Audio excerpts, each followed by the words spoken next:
నేను ఊరికే వదలను, భారతదేశాన్ని నేను నాశనం చేస్తానన్న పద్ధతిలో అతను శపథం చేశాడు. సో దానికి అనుగుణంగానే ఆ మధ్య కూడా ఒక స్టేట్మెంట్ ఇచ్చారు. సో ఇప్పుడు మసూద్ అజర్ రంగంలోకి దిగాడు. ఆల్రెడీ ఇక్కడ ఉన్న స్లీపింగ్ సెల్స్ కావచ్చు, వాళ్ళ టెర్రరిస్టు ఆర్గనైజేషన్కి సంబంధించిన అనేక మందిని అలర్ట్ చేశారని చెప్తున్నారు. సో ఆ స్లీపింగ్ సెల్స్ యాక్టివేట్ కావడం. రెండోది radicalisation of Muslim youth, online ద్వారా రాడికలైజేషన్ కూడా ఈ మధ్య పెద్ద ఎత్తున చేస్తున్నారు. అది కూడా మనం చూసాం. హైదరాబాద్ కుర్రాడు, విజయనగరం కుర్రాడు కూడా టిఫిన్ బాక్సులు పెట్టి వరుసగా బాంబు పేలుకి పాల్పడడానికి ప్లాన్ చేస్తే దొరికిపోయారు. అలాగే చేస్తున్నారని చెప్తున్నారు. మరోవైపు డ్రోన్ అటాక్స్ ప్లాన్ చేయడానికి ఖలిస్తానీ టెర్రరిస్టులు, మనకేమైందంటే మోడీ ప్రభుత్వం వచ్చినాక పంజాబ్ ఖలిస్తానీ టెర్రరిస్టులు బాగా పెరిగారు. వాళ్ళ ఇటు అమెరికాలో కానీ ఇటు కెనడాలో కానీ వాళ్ళకి మంచి బేస్ ఉంది, వాళ్ళకి మంచి ఫండ్స్ వస్తున్నాయి.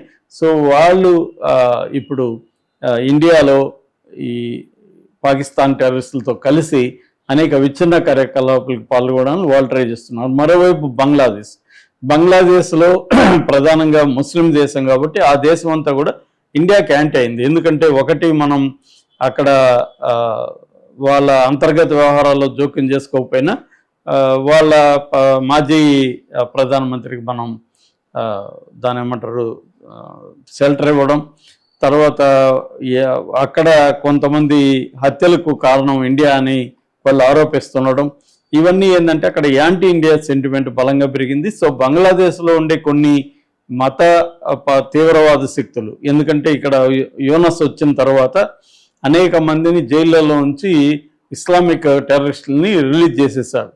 సో ఇప్పుడు వాళ్ళందరూ కూడా ఇండియాలో వచ్చి విచ్ఛిన్నం చేయాలనే పథకం పడినట్టుగా చెప్తున్నారు.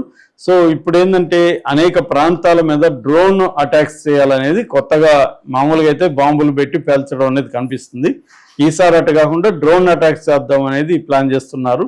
వీళ్ళకి ఇటు పాకిస్తాన్ హెల్ప్ చేస్తుంది, బంగ్లాదేశ్ హెల్ప్ చేస్తుంది, ఇటు ఇంటర్నేషనల్ ఖలిస్తానీ మూవ్మెంట్ కూడా దీంట్లో రంగంలో దిగిందని చెప్తున్నారు. ముఖ్యంగా ఢిల్లీ, హర్యానా, ఉత్తరప్రదేశ్, రాజస్థాను, పంజాబ్, ముంబై, హైదరాబాద్ ఈ ప్రాంతాల్లో ఈ దాడులు జరిగే అవకాశం ఉందని ఇంటెలిజెన్స్ బ్యూరో హెచ్చరించింది.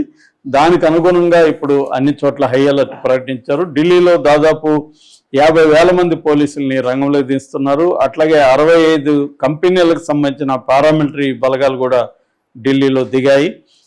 అట్లాగే హైదరాబాద్లో కూడా రేవంత్ రెడ్డి ప్రభుత్వం సీరియస్గా తీసుకొని హై అలర్ట్ ప్రకటించింది. ఆ రోజు అనవసరంగా ప్రజలు బయటకు రావద్దని కూడా హెచ్చరిస్తున్నారు. జనవరి 26వ తేదీ.